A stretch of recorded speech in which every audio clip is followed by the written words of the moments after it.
Alhamdulillah Rabbil Alamin wa bihi nasta'inu ala umuri dunya waddin. Asyhadu an la ilaha illallah wahdahu la syarika lah wa asyhadu anna Muhammadan abduhu wa rasuluh. Allahumma shalli wa sallim ala nabiyyina Muhammad amma ba'd. Rekan-rekan sekalian yang dirahmati oleh Allah, alhamdulillah kita bisa kumpul pada pagi hari ini dalam rangka menguatkan iman dan takwa, mengambil pelajaran dari kesempurnaan agama Islam, agama yang kita yakini kebenarannya, dan memang itulah yang menjadi ketegasan sebagaimana firman Allah di dalam Quran surat Ali Imran, Inna dina indallahil Islam. Sesungguhnya agama yang diterima oleh Allah, diakui di sisi Allah, hanya agama Islam. Maknanya ada agama-agama yang lain jelas, ada agama A, B, C, ada keyakinan 1, 2, 3, tapi di sisi Allah Subhanahu wa Ta'ala semuanya itu tertolak, semuanya itu bagian dari bentuk kesyirikan dan kekufuran yang besar, dan yang Allah terima hanya satu, yaitu Islam. Islam dalam makna agama yang mentauhidkan Allah, mengesahkan Allah. Rekan-rekan sekalian yang dirahmati oleh Allah Tabaraka wa Ta'ala, pagi ini dalam tema kita berusaha untuk membersihkan hati, maka salah satunya itu dengan menguatkan sisi dari tauhid setiap muslim dan muslimah. Maka di antara penguat tauhid dari potongan perjalanan kehidupan Nabi Muhammad SAW, yaitu dalam peristiwa utusan yang datang kepada Nabi Muhammad berasal dari wilayah Najran. Ya, Najran atau Najran kalau bahasa Latinnya itu masuk wilayah Saudi hari ini. Tapi di zaman Rasul Muhammad SAW, Najran itu masuk wilayah kebesaran dari Yaman Habasyah. Hari ini wilayahnya Najran itu kan sangat dekat dengan negeri Yaman. Dari Saudi ke selatan, ujung sebelum mentok Yaman itu ada wilayah Najran. Nah, dulu itu kawasan Habasyah, yang Habasyah, Yaman, Najran itu masuk wilayah kekuasaan Romawi. Dan kita tahu bahwa Romawi itu dari dulu, baik penguasanya sampai rakyatnya berkeyakinan Nasrani.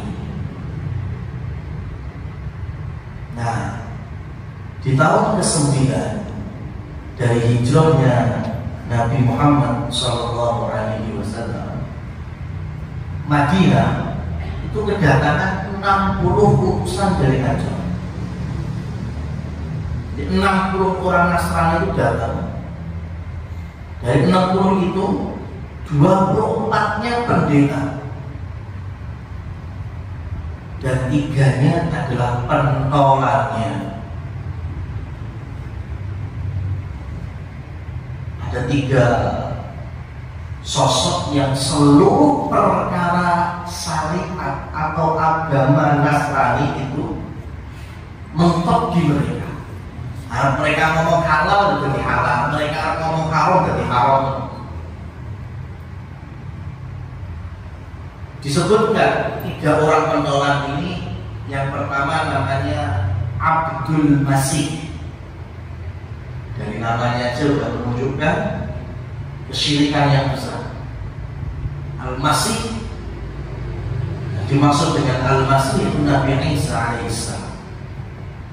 Abdul itu hamba, berarti Abdul Masih, hamba Isa. Jelas dibentuk kesyirikan yang nyata. Ya, kalau ngasih nama bolehnya hamba yang berkaitan nisbat dengan Allah.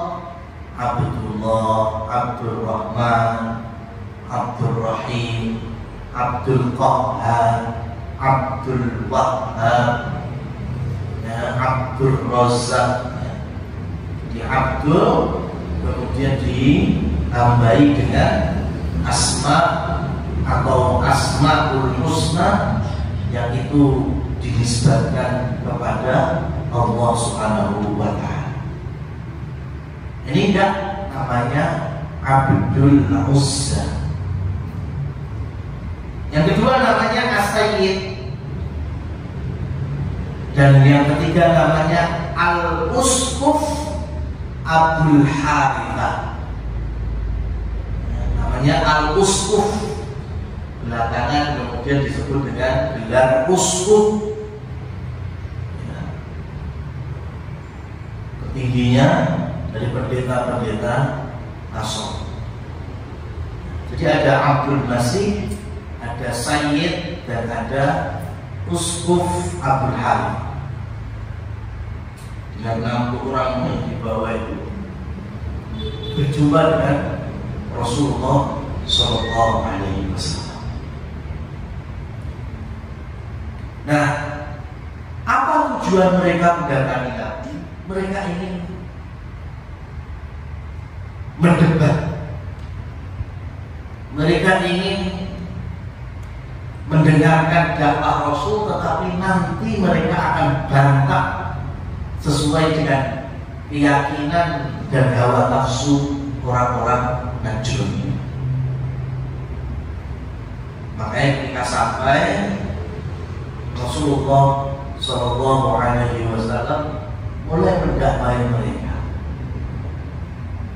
dan Allah Subhanahu Wa Taala turunkan Quran surat Ali Imran itu yang kondisinya saat Rasul bertatap muka dengan 60 orang Nasrani Najran. Makanya Quran surat Ali Imran itu ayat-ayatnya banyak yang berkaitan dengan tauhid secara rububiyah, baik secara uluhiyah, asma dan sifat, itu lengkap dan kencang-kencang semua. Kencang-kencang semua. Maka tadi salah satunya inna dina indallahi Islam itu ada di dalam Quran surat Al-Imran berkaitan dengan Nabi Isa, Maryam, ya, Nabi Adam, itu ada di dalam Al-Imran.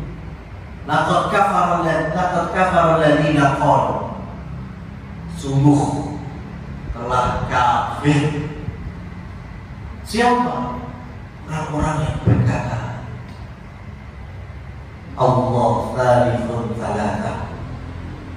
Allah itu bagian dari konsep trinitas. Itu di mana? Al-Imran. Laqad kafara alladziina qalu, sungguh telah kafir orang-orang yang mengatakan bahwa Al-Masih, yaitu Nabi Isa ibnullah, anak Tuhan, anaknya Allah. Itu di mana? Di Al-Imran. Karena Rasul sedang berhadapan dengan orang-orang Nasrani yang punya keyakinan seperti ini. Maka beliau dakwahi orang-orang yang datang itu dengan perintah aslima taslama. Ayo kalian masuk Islam, ayo. Ya, kalian nanti selamat. Bukannya dijawab dengan baik, jawabannya malah bikin sumuk. Orang-orang Nasrani tadi di hadapan Rasulullah SAW berkomentar, laqad aslamna qablak. Kami telah Islam duluan sebelum awak. Nah, ajar. Kami ini sudah jadi Muslim sebelum kamu datang, sebelum kamu lahir, sebelum kamu ngaku Nabi, kita sudah Muslim duluan. Berbangga ini. Kalau yang dimaksud adalah Nabi Isa turun duluan, Nabi Isa dapat kitab suci Injil lebih dulu dibandingkan Nabi Muhammad mendapatkan Al-Quran, itu juga salah. Tapi apakah mereka beragama sesuai dengan yang di Injil yang turun kepada Nabi Isa? Apakah mereka beragama patuh dengan syariat-syariat dan agama tauhid yang disampaikan oleh Nabi Isa, atau mereka telah menyimpangkan itu semua? Injilnya mereka ubah-ubah, kemudian mereka memutuskan Nabi Isa sampai dipertuhankan. Makanya Rasulullah SAW meluruskan kembali, kadzabtuma, kalian bohong, kalian dusta. Kalau kalian ngaku Islam, Muslim, itu bohong. Laqad mana alaikum 'anil islami thalatha. Ada 3 penghalang. Ada 3 faktor penghalang kalian gak bisa disebut sebagai Muslim. Rasul sedang tegas. Pelajaran penting hari ini apalagi perlu dikaji. Ini Rasul, qudwah kita, uswatun hasanah kita, suri tauladan terbaik. Kalau nggak mau niru Nabi, itu siapa? Rasul dengan tegasnya, kalian dusta kalau sebut menjadi Islam, kalian sebut jadi seorang Muslim. Ada 3 faktor penghalang kalian gak layak disebut sebagai Muslim. Yang pertama, kata Rasul, sujudukum lis-shalib. Sujud kalian, ibadah kalian kepada salib. Itu yang menghalangi, ya, kalian diturunkan oleh Allah. Nabi Isa alaihissalam memang merintahkan ibadah nyembah salib, kan enggak. Nabi Isa tetap membawa tauhid, beribadah hanya kepada Allah Subhanahu wa Ta'ala, tidak kepada yang lainnya. Ini kalian gagal. Dan yang kedua, qaulukum ittakhadallahu walada. Ucapan kalian bahwa Allah atau Tuhan itu punya anak. Maksudnya Nabi Isa alaihissalam. Itu yang kedua. Yang pertama, yang kedua itu jelas faktor terbesar yang menghalangi orang yang bisa disebut Muslim.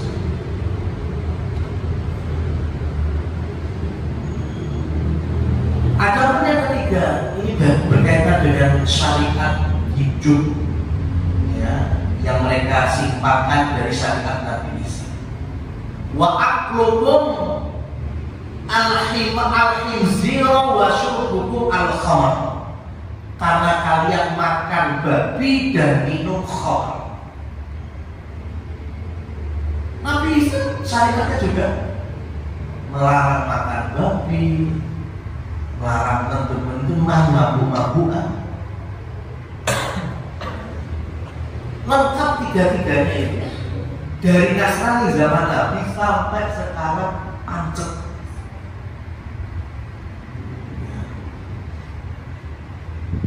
Bahkan kalau hari ini ada Muslim atau yang KTP-nya Islam, tapi kok mirip dengan hadis Nabi ini, hati-hati. Ya, ojo-ojo, luwih cegak neng dulur Nasrani Najran daripada dulur Muslim dewi. Ya, Muslim hari ini, tapi gawe tato salib. Iki opo? Seni.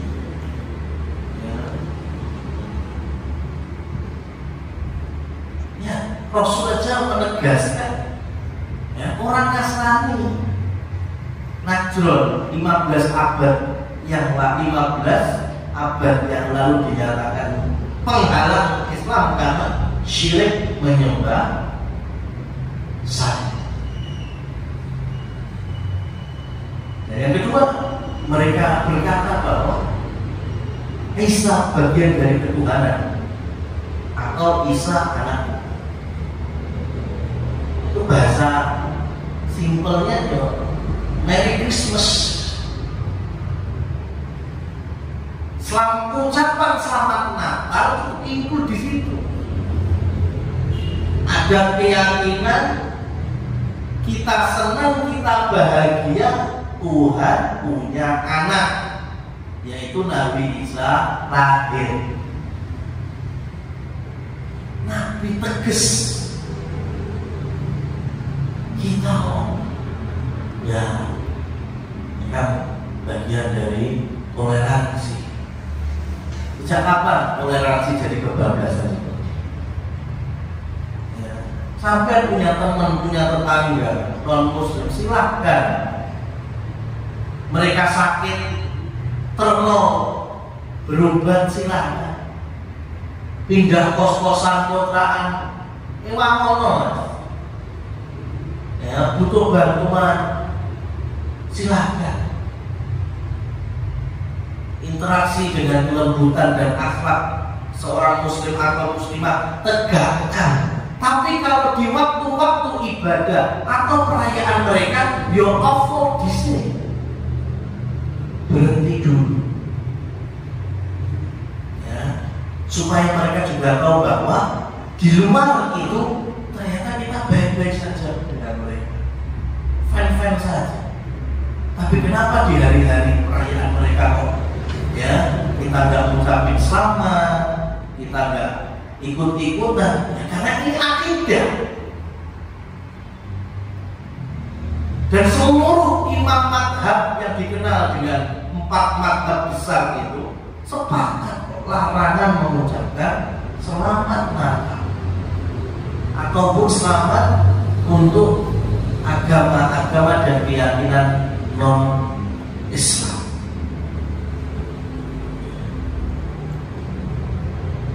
Kalau ada orang yang membolehkan atau pakai wong ya paling ya kelahiran 70-an ini. Artinya kalau disandingkan dengan Imam Syafi'i udah apa-apa nih. Disandingkan dengan Imam Ahmad bin Hanbal udah apa-apa nih. Disandingkan dengan Imam Abu Hanifah, Imam Malik tidak ada apa-apa. Jauh mereka lebih alim daripada orang-orang hari ini.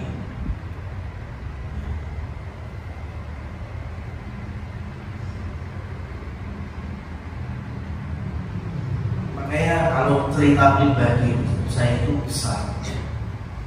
SMP SMK saya itu di Salatiga. Saya hidup berdampingan dengan masyarakat, dengan kampus terbesar Kristen UKSW. Ya, saya SMP kan saya kurang lebih tahun itu masih antara 98, 99. Ya, itu biasa. Ketika waktu Natal kita nggak ngucapin, ya, mereka biasa saja. Meskipun Idul Fitri, Idul Adha, mereka malah membawa hadiah untuk muslimin.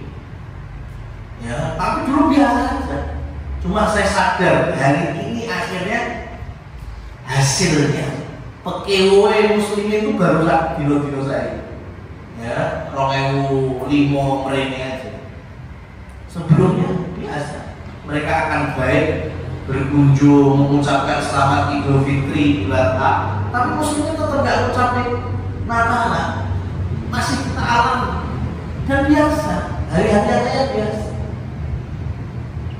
Tapi belum mau gitu terus akhirnya hasilnya sekarang, ya mas, salaman di bawah, ya, kemudian takbir masjid itu belakang itu nggak pedus tuh. Akhirnya ketika waktu Natal, kemo dan orang hasil sekarang. Jadi jauh lebih pekemo bewok kafir daripada pekemo dengan yang menciptakan hidup dan mati kita itu Allah Subhanahu wa Ta'ala.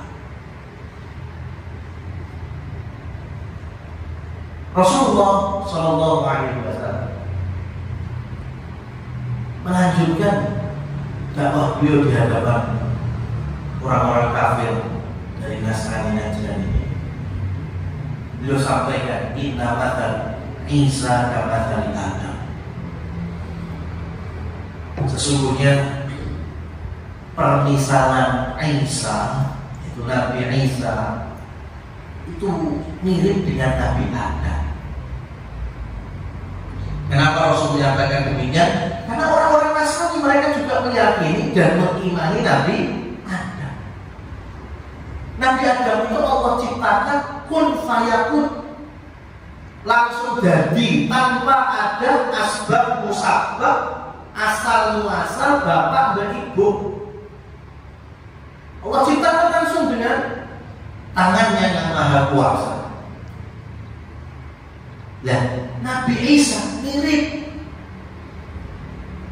Allah ciptakan tanpa seorang ayah, tanpa pernikahan ibu atau wanita dengan laki-laki. Tapi Allah takdirkan, Allah tiupkan ruh ke dalam rahim, menjadi janin di perutnya Maryam putri. Apa maksudnya? Rasulullah SAW ngajak orang-orang Nasrani, lek awakmu kabeh kuwi mengutuskan Isa perkorone bayi ajaib. Ya, kalian sebut putra Tuhan karena lahir memang nggak pakai ayah,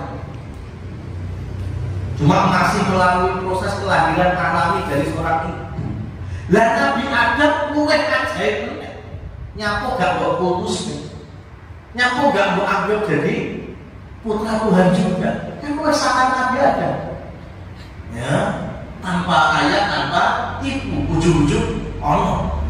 Nah, Nabi Isa wae sing gak duwe ayah, hanya seorang ibu saja, mbok putusnya kok mbok anggap putra Tuhan. Nabi Adam harusnya juga lebih. Nah, itu pendekatan yang Rasul Shallallahu Alaihi Wasallam sampaikan kepada orang-orang Nasrani Najran. Tapi mereka lagi-lagi gak terima. Jadi dari dulu, dari zaman Nabi sampai zaman sekarang, itu pasti akan ada orang Nasoro yang memang tidak akan terima dengan hujah dalil-dalil dari Al-Quran apapun dari hadis-hadis Nabi. Mentoknya kapan? Nanti di penghujung zaman sebelum Allah tegakkan hari kiamat, Allah turunkan Nabi Isa. Sekali lagi yang bisa ngomong orang-orang Nasrani. Ya, di situ jawaban telaknya. Karena Nabi Isa Allah turunkan kembali ke dunia ini sebagai tanda besar akan tibanya hari kiamat dan hari kebangkitan. Itu diantaranya adalah meluruskan Yang pertama untuk orang Yahudi.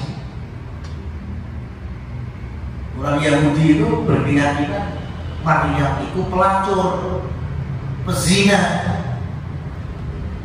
Makanya ketika lahir anak yang ngaku jadi nabi, mereka tangkap, mereka salib, mereka akui telah membunuhnya. Jadi orang Yahudi sampai hari ini itu masih dengan keyakinan sing nyalib, sing bunuh Nabi Isa adalah Yahudi. Jadi dalam Al-Quran sudah dibantah. Wa ma qataluhu wa ma salabuhu. Kalian tidaklah menyalib Isa, apalagi membunuhnya. Karena Allah angkat Nabi Isa yang benar. Walakin syubbiha lahu, namun Allah menjadikan mirip, menyerupakan ada orang yang dimiripkan dengan Nabi Isa. Ya kuwi sing disalib, kuwi sing mati. Makanya sesuk Nabi Isa teko. Itu sebagai jawaban. Mau Yahudi kelekep gak iso ngomong-ngomong. Berarti mbok aku iki biyen mbok salib, mbok pateni lagi apa? Jawaban telahnya ya, besok di penghujung zaman. Yang kedua, untuk orang-orang Nasrani. Dari tiga yang Rasul sebutkan penghalang tadi, itu mereka sudah tidak bisa berkata-kata lagi. Ketika Nabi Isa yang melurus, nah, Nabi Isa mengatakan bahwa aku ini Abdullah wa Rasul, hamba Allah dan utusannya. Lah wali-walimu, ya, wali-walimu awakmu, ya, berkeyakinan aku bagian dari ketuhanan. Itu kemudian di dalam riwayat Imam Ahmad disebutkan wayat siru as-salib. Nabi Isa nanti misinya yaitu mematahkan dan menghancurkan salib-salib. Persis tadi Rasul sampaikan. Habis salib-salib. Wayat turun dalam Injil dan akan membunuh babi-babi dan akan membumi hanguskan larat dan melarang untuk diminum yang namanya khamr. Kalau nggak mau, ya sudah. Pilihannya masuk Islam atau mencium aromanya Nabi Isa, mati orang-orang kafir. Ya, pilihan. Dan Nabi Isa di hari itu akan menyampaikan dakwah dan syariat Nabi Muhammad SAW dengan Al-Quran.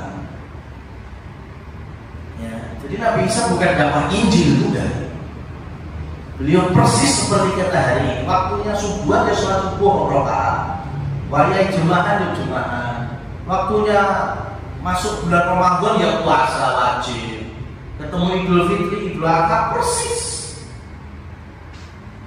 Karena di dalam Injil, ya, Nabi Isa menyampaikan bahwa aku ini mubasyirah, seorang nabi, seorang utusan Allah yang memberi kabar gembira untuk kalian. Apa itu? Min ba'di ismuhu Ahmad. Ya. Mubasyirah bi rasulin ya'ti min ba'di ismuhu Ahmad. Akan berikan kabar gembira akan datang setelahku. Di orang nabi setelah. Namanya Ahmad, namanya Muhammad. Ahmad sama Muhammad itu sama saja. Itu ada di Injil yang Allah abadikan lagi di dalam Quran surat As-Saff.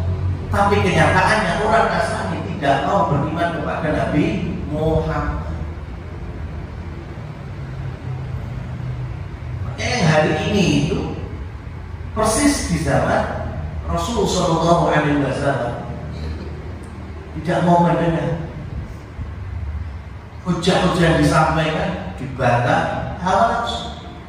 Beda dengan zaman Nabi Isa turun kembali, memang orang-orang Nasrani akan banyak yang bertaubat, bersyahadat seperti syahadat kita, asyhadu an la ilaha illallah wa asyhadu anna Muhammadar Rasulullah. asal jadi muslimah. Ya. Sehingga 40 tahun selama Nabi Isa memimpin, dunia itu kembali lagi rejo, subur, makmur, banyak barokahnya. Kenapa? Karena orang-orang ini banyak beriman dan bertakwa. Sehingga mau iman dan ujungnya dong. Karena kalau dekat dengan Nabi Isa bisa mati.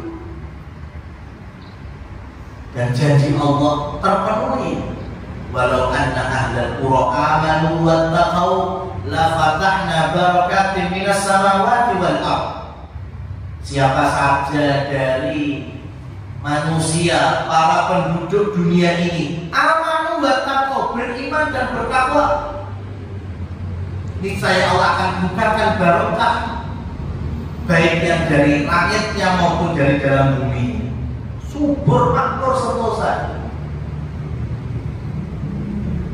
Sampai Allah wafatkan Nabi Isa, Imam Mahdi juga sudah wafat sebelumnya. Generasi berikutnya mulai lalai lagi terhadap iman, terhadap Islam.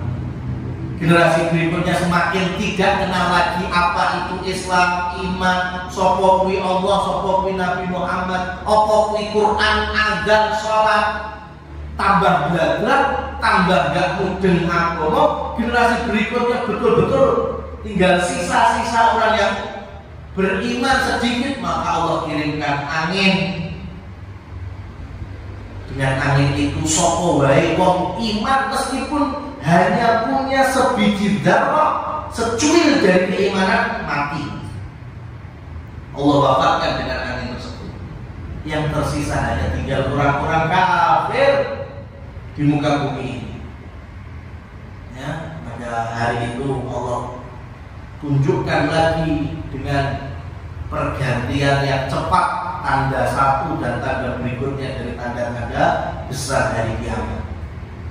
Ya, Al-Quran Allah angkat, ya, Ka'bah hancur Allah biarkan, kemudian muncul binatang-binatang melata yang bisa berbicara sampai matahari terbit dari baratnya. Sudah tidak ada lagi, ya, masa untuk taubatnya diterima. Baru kemudian ditegakkannya hari kiamat. Isinya hari kiamat orang kafir semua. Rekan-rekan sekalian yang dirahmati oleh Allah Subhanahu wa taala. Maka terbukti orang-orang Nasrani di zaman Rasulullah SAW tidak mau menerima dakwah beliau. Sampai ujung-ujungnya dari dialog yang ada, kita ceritakan riwayatnya barusan, mereka mengajak mubahalah Rasul. Itu ada juga dalam Al-Imran diabadikan oleh Allah Subhanahu wa taala. Apa itu mubahalah? Sama-sama mendoakan laknat.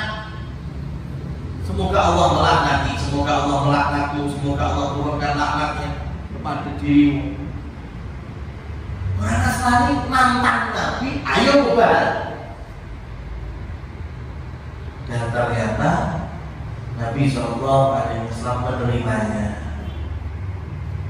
Nah, Allah izinkan, qul ta'alau, katakan hai Muhammad, ayo pengen mubahalah. Ya, datangkan keluarga kalian sebagaimana aku datangkan, ya, istri-istriku, anak-anakku. Rasul panggil istri-istri. Yang di antara metode mubahalah itu nggak cuma pribadi, tapi ring satu dari orang terdekat kita juga diajak. Ya, istri-istri Nabi dipanggil, putri beliau Fatimah, dan membawa dua cucu Nabi yaitu Hasan dan Husain. Ya. Naftahil aja kita mubahalah. Boleh. Jadi sing Nasrani itu salah satu orang yang namanya As-Sayyid itu ngomong falatafkan masuk mundur wae. Ya kok iki asli Nabi kok ora dhewe sing laknat kamu. Ya. Gitu. Dari awal mereka bantah, mereka komentari, mereka bicara dengan hawa nafsu. bahkan sampai nantang mubahalah. Ya, Rasul setuju, sampai Rasul bawa istri-istrinya, putrinya, bahkan cucunya. Ujung-ujungnya mereka sengontong, Mas. Mereka gak berani. Memang aslinya mereka tahu dalam kitab Injil memang itu Nabi. Ya. Makanya Allah Subhanahu wa Ta'ala perintahkan dakwahnya di Madinah itu kepada siapa? Innal ladzina kafaru min ahlil kitabi wal musyrikin. Dakwahnya Nabi Sallallahu Alaihi Wasallam kepada orang-orang kafir. Siapa orang kafir itu disebutkan min ahlil kitabi wal musyrikin. Orang kafir itu yaitu orang-orang yang dari ahli kitab. Siapa itu ahli kitab? Kalau kita nemui ayat ahli kitab dalam Al-Quran, wong loro Yahudi dan Nasrani. Loh, mereka kan Allah turunkan kitab suci, betul. Mereka Allah turunkan banyak nabi, benar. Tapi kok kafir? Ya karena mereka menyimpangkan kitab-kitab Allah.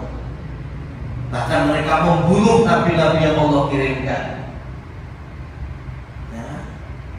Maka untuk merendahkan mereka, ya, Allah jadikan gelar kafir.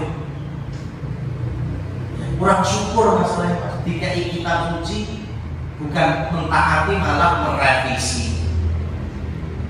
Taurat jadi Talmud, jadi perjanjian lama. Injil jadi perjanjian baru. Ya, kemudian hampir setiap 5 atau 10 tahun direvisi ulang. Nyopok apa-apa? Ya, kitab suci direvisi sesuai hawa nafsu. Beda dengan Al-Quran. Ya, Al-Quran kita baca di Indonesia, Afrika, benua lain, apa-apa, nggak ada beda. Nah, rekan-rekan sekalian yang dirahmati oleh Allah, maka dengan Rasul menyetujui diajak mubahalah di dalam kitab Fathul Bari, Imam Al-Hafidz Ibnu Hajar Al-Asqalani menuturkan ini sebagai bukti bolehnya kita bermubahalah atau diajak mubahalah jika dibutuhkan di dalam berdakwah. Jadi mubahalah itu bagian dari syariat. Lek pancen dibutuhne ya ora apa-apa dilakoni, tak aja gampang-gampang mubahalah. Apa meneh antar muslimin. Ya. Antar muslimin. Ya. Paling kok beda kapan badone wae ngejak mubahalah. Jadi lebih.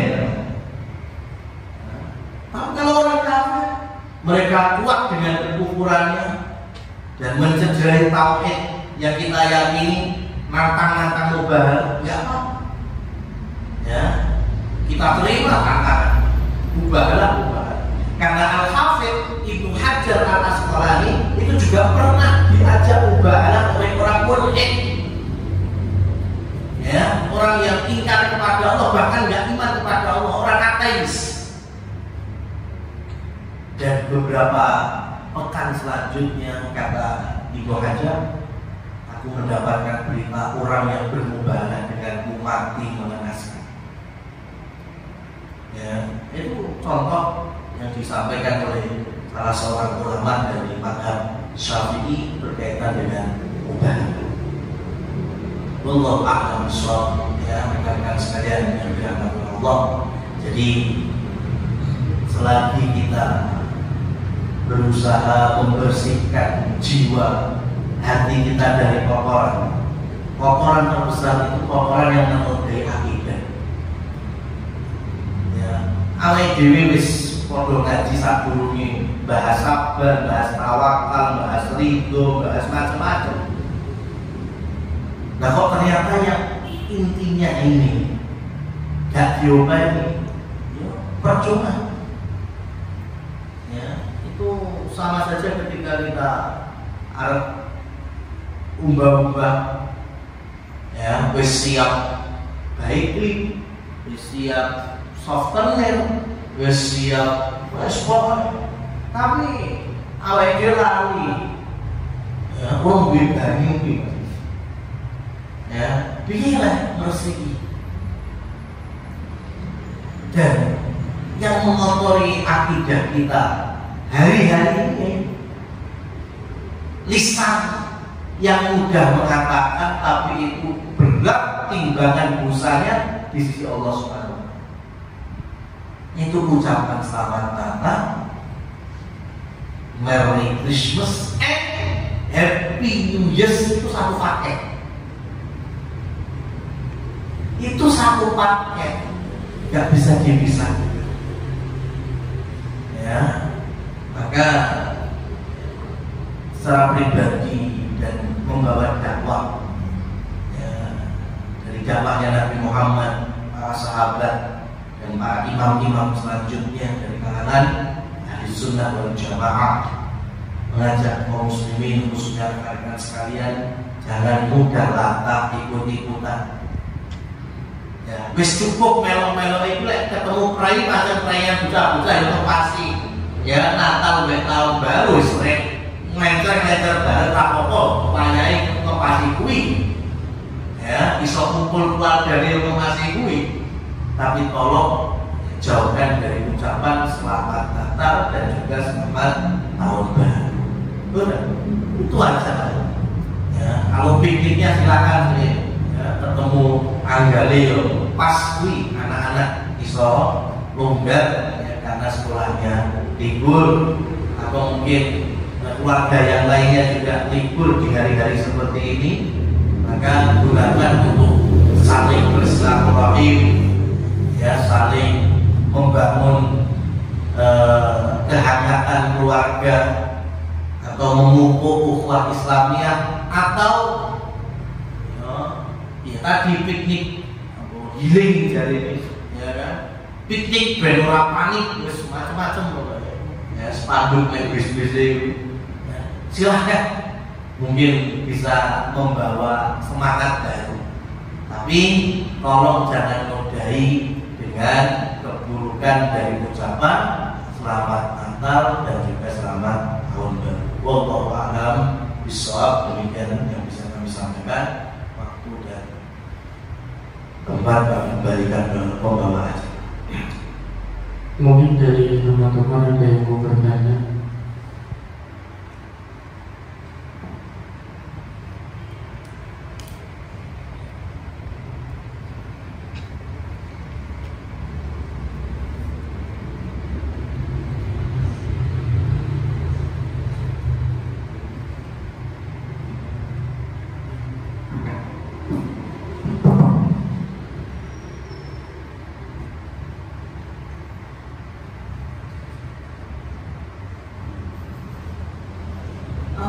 Assalamualaikum Ustaz. Mau tanya, ini mungkin agak off-topic ya Ustaz. Jadi saya mau tanya ini sempat ada informasi yang beredar di sosial media tentang akan dikirimkannya mujadid setelah 100 tahun sekali.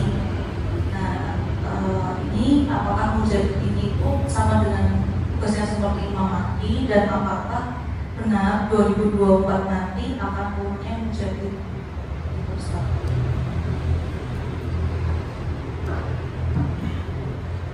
Baik, barakallahu fiik. Berkaitan dengan mujadid, mujadid itu pembaharu, tapi jangan diartikan dengan definisi kita. Jenenge pembaharu itu mesti gawe babakan sing anyar. Namanya wae pembaharu. Mujadid di dalam Islam artinya yang menumbuhkan kembali sesuatu yang terkubur dari kebenaran yang dibawa oleh Rasul dan para sahabat. Namanya mujadid. Jadi nggak bikin sing anyar-anyar. Dan di dalam Bukhari Muslim Rasul Shallallahu Alaihi Wasallam bersabda, "Likulli mi'ati sanah," setiap 100 tahun. Ya, setiap 100 tahun itu Allah akan kirimkan atau munculkan mujadid fiddin dalam agama. Ya, ini penting. Ojo terus itu mujadid terus digoreng neng politik, digoreng neng pemenang, ya parlemen, digoreng neng wes pokoknya dalam hal agama. Dan dari dulu itu ulama ada kesepakatan, kan abad pertama selesai, abad pertama kan masih habis zaman Rasul, zaman Khulafaur Rasyidin, habis muncul abad berikutnya di zaman tabi'in, itu semua bersepakat bahwa Khalifah Umar bin Abdul Aziz itu mujadid. Dia pemimpin, cuma sebelum jadi pemimpin dia ahli ilmu juga. Sehingga dengan kekuasaannya bisa betul-betul mempraktekkan hukum-hukum Allah dan Rasulnya dalam kehidupan rakyat-rakyat. Itu mujadid itu contohnya yang sebelumnya. Zaman berikutnya ya, ketemu zaman tabi'ut tabi'in, kan ada 4 imam mazhab itu, ya, itu zaman setelahnya meyakini bahwa Imam Syafi'i adalah mujadid periode yang kedua. Ya. Padahal di zaman Imam Syafi'i ada Imam Ahmad. Ya. Imam Ahmad juga nggak kalah alim. Cuma mereka ya, dari kalangan muslimin secara garis besar itu meyakini mujadidnya Imam Syafi'i. Berikutnya zaman setelahnya meyakini bahwa Syekhul Islam Ibnu Taimiyah itu adalah mujadid. Dan perlu dipahami bahwa zaman ini dan zaman seterusnya itu Islam sudah mulai berpecah belah, berpartai-partai, berkelompok-kelompok. Maka periode berikutnya itu hampir setiap partai, hampir setiap kelompok daku-daku duwe mujadid kabeh. Iya terus ya. Sing ngono abang ya 100 tahun berikutnya iki mujadid. Lho sing ngono ijo padha aku duwe mujadid iki. Sing ngono kuning ora kalah, aku yo duwe mujadid. Akhirnya hadis Nabi berkaitan dengan pembaharu setiap 100 tahun itu ganti request kelompok masing-masing.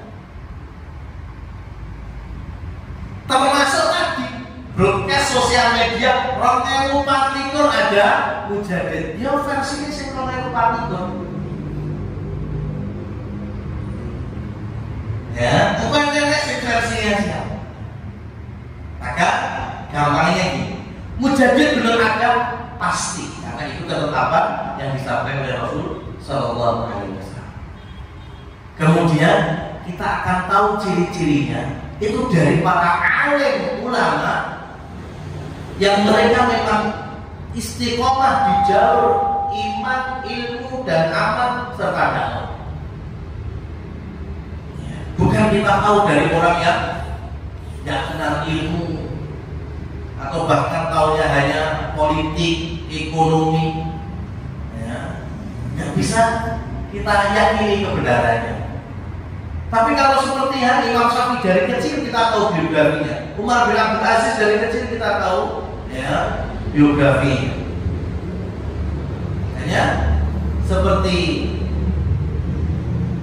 abad 20 ya periode sebelum kita ini